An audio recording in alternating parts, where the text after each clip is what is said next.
This is a product overview video for bushingfix.com for the BP1 kit. This kit fits the inside of several different vehicles near the shifter. To get to this, you'll need to remove the console or the knee bolster depending on your vehicle. There are several different cable styles it goes in.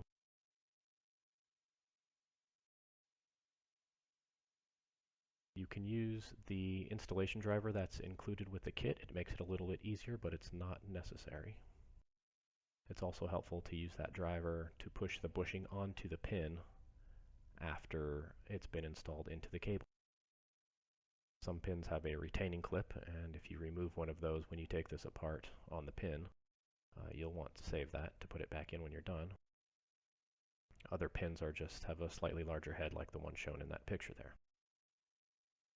Use a small amount of grease included with the grease packet. And the complete instructions are located on the website. You can order at bushingfix.com. Thanks again.